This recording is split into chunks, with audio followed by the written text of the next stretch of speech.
Children, let us take our last topic of human reproduction. And so, yesterday we discussed placenta formation.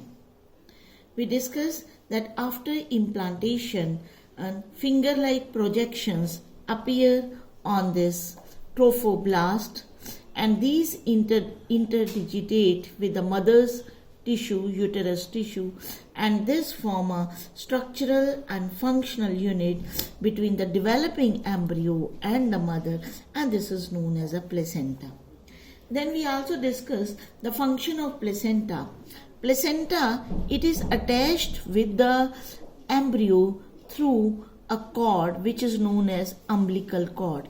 This is the cord which transport oxygen to the embryo, food to the embryo, and also takes away a carbon dioxide and waste from the embryo. So these are the functions of the placenta: transport of oxygen, transport of food, removal of waste, and removal of carbon dioxide. Besides this, this placenta also acts as an endocrine gland, and it secretes several hormones. So we also discussed some of these hormones. So here you see that how this is ये placenta और ये umbilical cord के साथ कैसे ये fetus के साथ connected है. तो through this umbilical cord सारी nutrition पहुंच रही है, सारी oxygen respiration के लिए इसको पहुंच रही है, और plus जो भी waste remove होते हैं वो remove हो रहे हैं. And this fetus, it floats in a fluid. ये blue color का जो है, this is a fluid, and this is known as amniotic fluid. So in the amniotic cavity, amniotic fluid is present in which the fetus floats. Hormones जो है placenta की, they are human chorionic gonadotropin. The short form जो है HCG, human chorionic gonadotropin. Then human placental lactogen. Human placental lactogen. ये दो hormone plus इसके अलावा जो है estrogen, progesterone, and they are also secreted by the placenta. तो ये जो चार हार्मोन के हमने नाम लिए, HCG, HBL, estrogen, progesterone, and estrogen and progesterone जो है ये ऑलरेडी प्रेजेंट होते हैं मदर की बॉडी में, but this placenta also secrete these hormones. But HCG and HPL, they are secreted only during the pregnancy by the placenta. तो ये दो हार्मोन ऐसे हैं जो सिर्फ प्रेगनेंसी में सिक्रीट होते हैं by the placenta. बाकी जो दो हार्मोन एस्ट्रोजन एंड प्रोजेस्ट्रोजन है, they are present in the female is as well without pregnancy also. तो ये then another hormone is relaxin.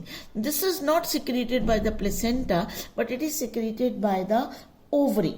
तो ये ओवरी सिक्रीट करती है, but this is also secreted only at the time of pregnancy. तो जैसे questions कई बार आते हैं, what are the hormone secreted by the placenta, what are the hormones which are secreted only during the pregnancy. तो ये तीन hormone HCG, HPL that are by the placenta and relaxin that is by the ovary, they are secreted only during the pregnancy period. इसके अलावा females में बहुत सारी changes होती हैं ड्यूरिंग द प्रेगनेंसी, और वो चेंजेस बाकी जो हार्मोन्स है, ये सारी चेंजेस है ड्यू टू द हार्मोन्स. जो बाकी हार्मोन्स है नॉर्मली जो फीमेल्स में प्रेजेंट होते हैं, उनका लेवल बढ़ जाता है. So, in addition, during pregnancy hormones, the level of other hormones like estrogen, progesterone, cortisol, prolactin, thyroxine, etc., they are increased several folds in the maternal blood. And this increased production of these hormones, this is essential for fetal growth तो इसी के कारण foetus की growth होती है and essential for metabolic changes in the mother, essential for maintenance of the pregnancy. तो ये तो था रोल ऑफ हार्मोन। इसके बाद हमने कहा था कि जो इनर सेल मास है सिर्फ वहीं से एम्ब्रियो बनना है, वहीं से फीटस बनना है। तो दोबारा से आप उसको एक बार देख सकते हो, inner cell mass. So this is the inner cell mass. सिर्फ इस पोर्शन ही एम्ब्रियो बनाना है, इसी पोर्शन से फीटस बनना है। तो cells of the inner cell mass as they change into the outer ectoderm, differentiate into, मतलब differentiate means पहले सारे एक जैसे थे, फिर अब उसमें स्पेशलाइजेशन हो गए। differentiate means they become different from the neighboring cells. Outer ectoderm, innermost endoderm and middle mesoderm appears. So that is why we say development is triploblastic. The body is developed from the 3 germ layers. तो 3 germ layers ये बनती हैं, ectoderm, endoderm and mesoderm. इन तीनों germ layers का fate अलग अलग है। ectoderm अलग टिश्यूज ऑर्गन बनाती है, endoderm अलग टिश्यूज ऑर्गन्स गट बनाते हैं, mesoderm सारे विसरल ऑर्गन्स तो अलग टिश्यूज एंड ऑर्गन्स बनाते हैं। So they differentiate to produce the body. Now, pregnancy period जो है that is for 9 months in the human beings, या हम इसको ओवरऑल हम कह सकते हैं 3 ट्राइमेस्टर्स होते हैं, first trimester, second trimester and the third trimester. Now what are the changes that occur during these 9 months? We see that after first month, पहले महीने के बाद heart is formed and heartbeat that can be heard with the help of stethoscope. Then in the second month digits are formed, थोड़े थोड़े limbs और digits develop होने शुरू हो जाते हैं, और 3 months के बाद external genitalia or the sex of the fetus that can be seen in, and major organ system, limbs and external genitalia, they are developed. First movement जो है that begins in the 5th month.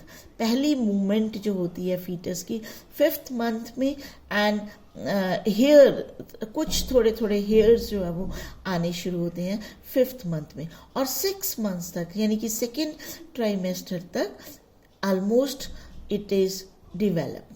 तो पूरे organs हो जाते हैं, fine hair on the body भी शुरू हो जाते हैं, आईलिड्स जो पहले बिल्कुल बंद होती हैं, जुड़ी होती हैं, they separate, eye lashes they are formed, and then 7th, 8th और 9th में यहाँ पे सिंपली ग्रोथ आकर्स.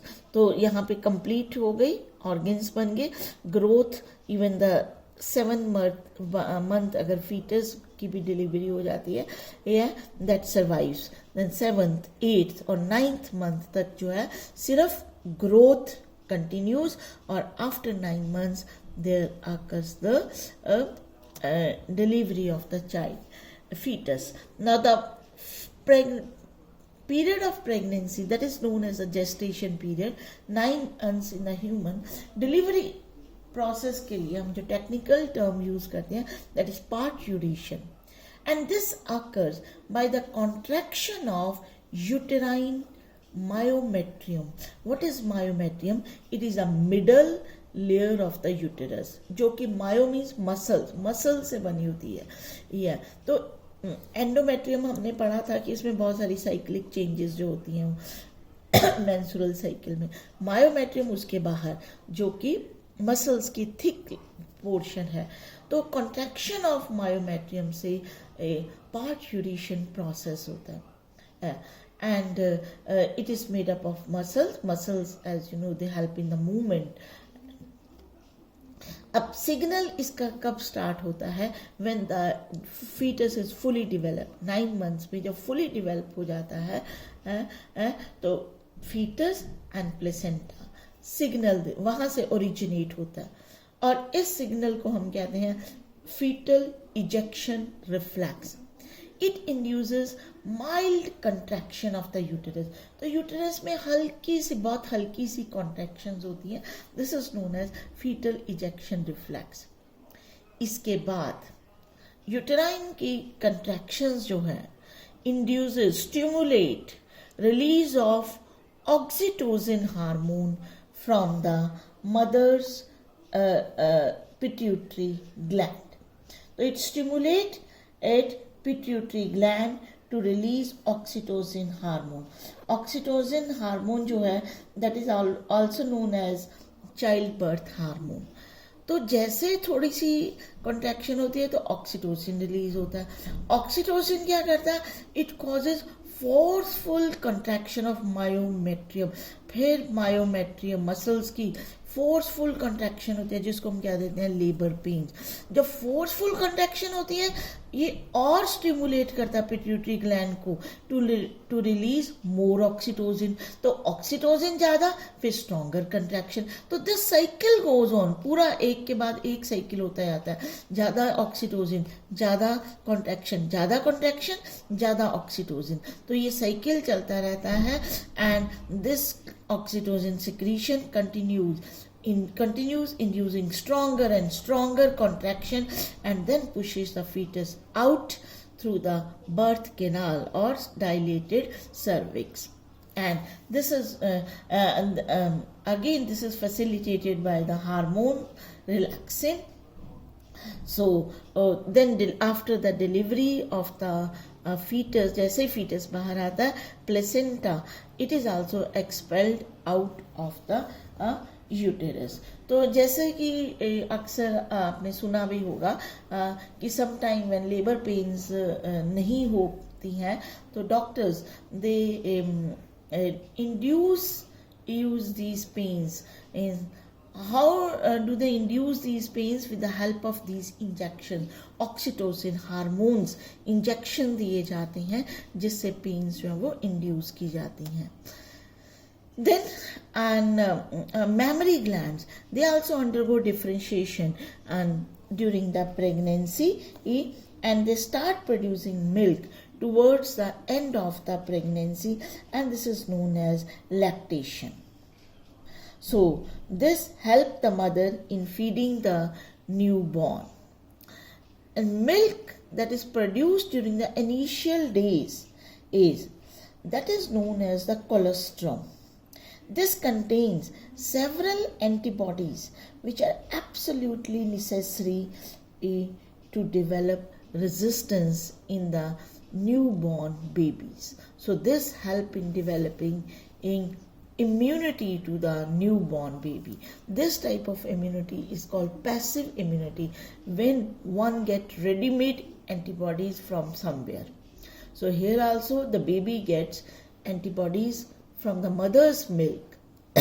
Otherwise क्या होता है कि antibodies body खुद बनाती है, पर जब किसी दूसरे से मिलती है passive, that is a passive immunity. So milk, this colostrum, that is very important to develop immunity in the child.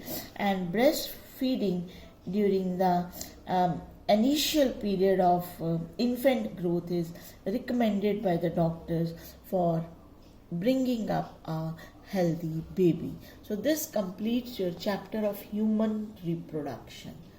Okay, thank you.